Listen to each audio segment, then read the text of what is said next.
don't know about you, but I'm super excited for the Shurmina expansion. At the time of recording, Renekton, Jarvan IV and Taliyah have been announced, and I'm sure many more champions will be announced over the coming days.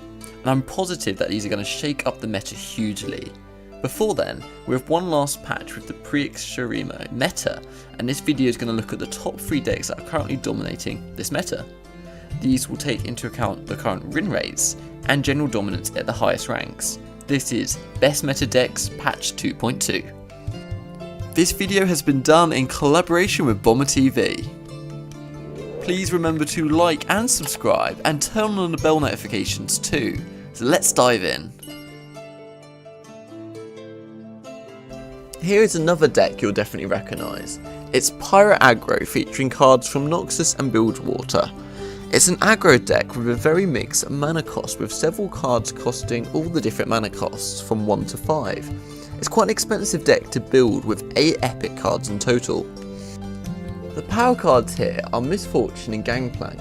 Even if Misfortune will struggle to level up, she's here just a consistent way basically to level up Gangplank and make your board much more threatening on your attacking turns. Gangplank can then end the game against wide boards and therefore making aggro mirror matches quite easy with this deck. This deck wants to develop a board early on, and you can do this with a very quick start to the game with burn cards such as Lieben Saboteur and Jagged Butcher. Afterwards, it has a lot of ways to end the game with burn with units like Imperial Demolitionist or Jack the Winner.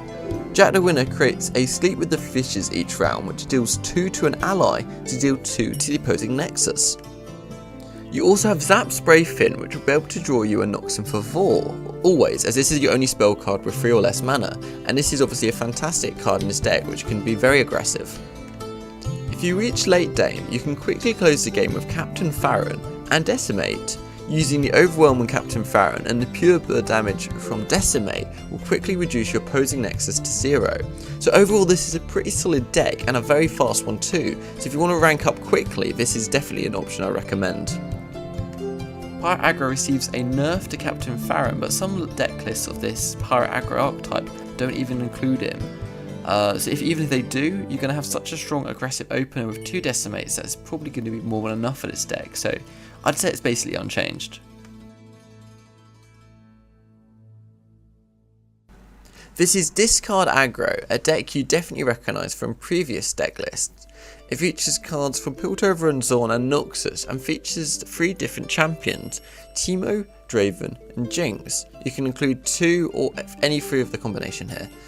The average mana cost is very low, with 23 cards costing 2 or less and 14 costing 1 or less. The most expensive card in the deck is Augmented Experimenter. The deck plan is quite simple. Against slow decks, try to finish your opponent as early as possible before they get their endgame. Against aggro or mid-range decks, you can try and win the race against them to see who can finish faster, or you can go for the value approach granted by the leveled up Jinx. Of course, you need to first draw her and then level her up. As the name suggests, the deck is all around discarding, so cards which can be both discard and draw are very desirable, such as Zornite Urchin and Rummage. The deck has a lot of options, smart plays, and therefore is a very skill based deck. First of all, it's always important to know when to discard a card and what ones you should be discarding altogether. For example, there are obvious discard targets such as Flame Chompers, Jury Rig and Vision, and these are pretty straightforward what to discards. As for the when to discard a card, Jury Rig can be useful to summon a blocker or attack at burst speed, either punishing their open attack or to go in for the kill. The same goes for discarding Flame Chompers at burst speed, although it is much more useful to remove a big blocker so that your other units can basically go in and do what they need to do. Vision should be used to go in for the kill and take your opponent off guard, or to complete trades. This can almost be a win condition in some situations.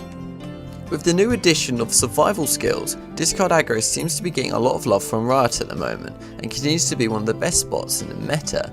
Even if this list doesn't run survival skills, I would still suggest experimenting with it. This is Twisted Fate Fizz Elusive and features cards primarily from Piltover and Zorn, even though the 2 main champions are from Bilgewater.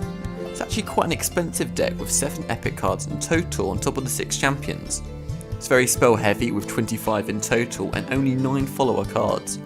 The deck has a very strong ramp to mid game with lots of cards costing 0 to 4 mana. The 2 main ideas with this deck is level up Twisted Fate and kill with elusives. It's as simple as that. When Twisted Fate is leveled up each round, the first 3 cards you play, anytime you hit a card, he activates a Destiny card, which I'll go into shortly about what these can do. To accomplish the first goal of leveling up Twisted Fate, you have plenty of drawing tools such as Rummage and Pick a Card. Rummage discards 2 to draw 2, and Pick a Card places a card from your hand into your deck to draw 3 cards in the next round, which are all going to have fleeting. All this drawing will level up Twisted Fate quick. After Twisted Fate levels up, the amount of value he generates is absolutely insane, even if he survives just a single round. The red card from Twisted Fate will crush aggro strategies with the wide damage it does to all your opponent's units, which are typically going to have little health if they're aggressive. Yellow card can set back the tempo of your opponent on the turn they're going for their finishers. Imagine how triggering it's going to be when you deal 2 damage and stun their boss card just as they're about to win. Blue card can generate more value and it's useful in a control matchup. Now imagine casting all 3 of them in the same round, all 3 of Twisted Fate's cards, which can easily be done with the amount of low cost burst spells that this deck runs. To finish and kill, we do this with elusives and we mainly have Fizz and the hidden gem Wiggly Burblefish. If you start off with a Fizz then draw on turn 2 into Suit Up, this can be devastating. Suit Up costs 2 less when drawn and sets a card's stats to 4/4. Also activate Fizz's effect so he's untargetable and elusive. The 4/4 stat line is basically unremovable in the early games and can only be answered with the single target removals like Vengeance or multiple removals, giving you an advantage on value and baiting out removals for safer Twisted Fate later on, so he can obviously be generating the value of his cards.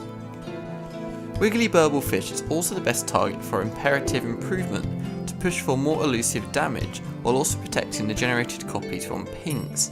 This spell simply creates a copy of Wiggly Burblefish with the additional 1/1 stats. This deck suffers a lot from AoEs and removals in general, but against a deck with none of these, it's basically unstoppable. Twisted Fate Fizz was one of the first decks to go top 1 in Masters last patch, and it's slowly growing in popularity, and the meta's basically evolved to answer this new threat with Anivia Reborn, for example. This deck is still in the top of the most competitive decks at the moment. And there we go guys, what do you think to that?